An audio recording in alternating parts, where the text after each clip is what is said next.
Hello everyone, আসসালামু আলাইকুম। আজকে আমি পাকন পিঠার রেসিপি করে দেখাবো।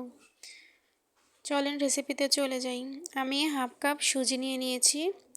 এখানে আমি একটু পানি গরম করে তার ভিতরে দুধ দিয়ে দিয়েছি। আমি এখানে নারকেল বাটা দিয়েছি। এখন আমি এই সবগুলো উপকরণকে ভালোভাবে ফুটিয়ে নেব। লবণ দিয়ে দিলাম, একটু নেড়ে চেড়ে নেব। নেড়ে চেড়ে নিচ্ছি। আমার উপকরণগুলো ফুটানো শেষ। এখন আমি সুজিটা দিয়ে দিচ্ছি। সুজিটাকে এখন ভালোভাবে নেড়ে চেড়ে নেব। সুজিগুলো ফুলে একদম দ্বিগুণ হয়ে যাবে। এখন আমি ভালো করে নেড়ে চেড়ে নিচ্ছি। নেড়ে চেড়ে নিয়ে আমি সুজিটা ঢাকনা দিয়ে রেখে দেব। ভালো করে আমি ঢাকনা দিয়ে ঢেকে নেব। নেড়ে চেড়ে আমি 5 মিনিটের জন্য ঢাকনা দিয়ে ঢেকে নিয়েছি। 5 মিনিট পরে ঢাকনাটা উঠিয়ে এখন আমি সুজিগুলোকে ভালোভাবে নেড়ে দেখছি। সুজিগুলো ভালোভাবে সিদ্ধ হয়েছে। এখন আমি একটা বলে নিয়ে নিব সুজিগুলো। আমি এখানে 2টা আলু দিয়েছি। আলুগুলোকে আমি ভালো করে পাটায় বেটে নিয়েছি। এখন আমি ভালো করে সুজিটাকে মথে নিচ্ছি।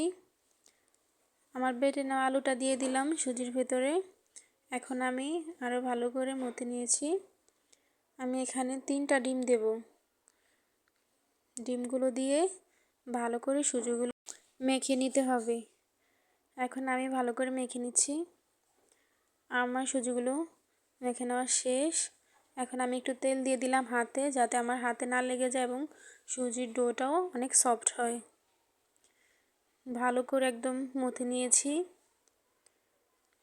এখন আমি একটা ফির নিয়ে নিলাম পিঠাগুলো বানানোর জন্য। আমি এই পিঁড়িটাতে তেল ব্রাশ করে দিয়েছি হাত দিয়ে। এখন আমি সুজির ডোটা নিয়ে নিয়েছি।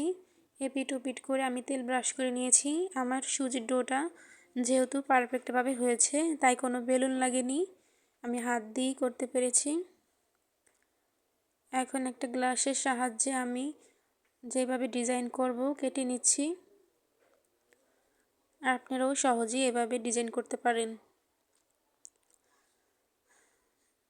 আমি গ্লাস দিয়ে কেটে নিলাম। এইভাবে আমি আরও কিছু ডিজাইন করে নেব। দেখেন আমি কিভাবে ডিজাইন করছি। আমি এখানে ডিজাইন করার জন্য কাঁটা চামচ ব্যবহার করছি।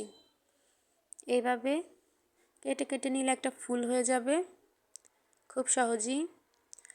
আমি এখানে পেঁপের যেই ডগা থাকে কচি, ওই ডগাটা দিয়ে আমি এখানে নকশাটা করে নিচ্ছি। এতে খুব সুন্দর নকশা হয়। আমি সবগুলো পিঠাকে এভাবে সুন্দর ডিজাইন করে নিচ্ছি। আপনারাও চাইলে এভাবে করে নিতে পারেন।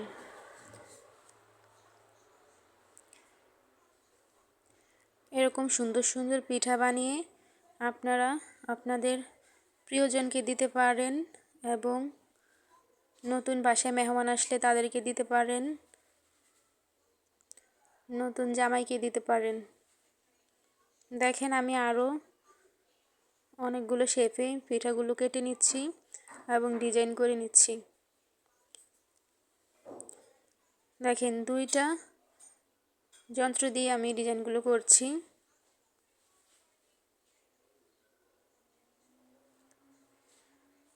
এই তো বিভিন্ন শেপে আমি পিঠার ডোটাকে কেটে ডিজাইন করে নিলাম। দেখেন আমার সবগুলো ডিজাইন কত সুন্দর হয়েছে। দেখেন আমি কত সুন্দর করে পিঠাগুলো বানিয়ে নিয়েছি। এখন আমি এই পিঠার জন্য শিরা করে নেব। আমি এখানে 2 কাপ পরিমাণ চিনি দিয়ে দিয়েছি। 5-6টা এলাচ দিয়ে আমি শিরাটা করে নিয়েছি পিঠার জন্য। এখানে আমি একটা কড়াই দিয়ে তেল গরম করে নিয়েছি। আমি এখন একে একে সবগুলো পিঠা দিয়ে দিচ্ছি।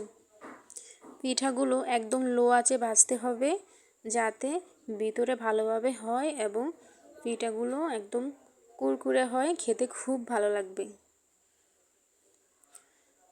আমি ভালোভাবে 6 থেকে 7 মিনিট পর্যন্ত পিঠাগুলোকে ভালোভাবে ভেজে নিয়েছি। এইভাবে সবগুলো পিঠা আমি ভেজে এইভাবে শিরার ভিতরে দিয়ে নিয়েছি।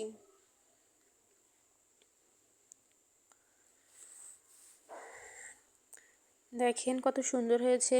আমি সবগুলো পিঠা এইভাবে ভেজে নিয়েছি। পেজ থেকে দেখলে ফলো করে দিবেন, ইউটিউব থেকে দেখলে সাবস্ক্রাইব করে দিবেন। এতক্ষণ পর্যন্ত ভিডিওটি দেখার জন্য অসংখ্য ধন্যবাদ। আশা করছি আপনারা সবাই ফ্যামিলি নিয়ে এইভাবে পিঠা বানিয়ে খেয়ে দেখবেন, খুব ভালো লাগবে।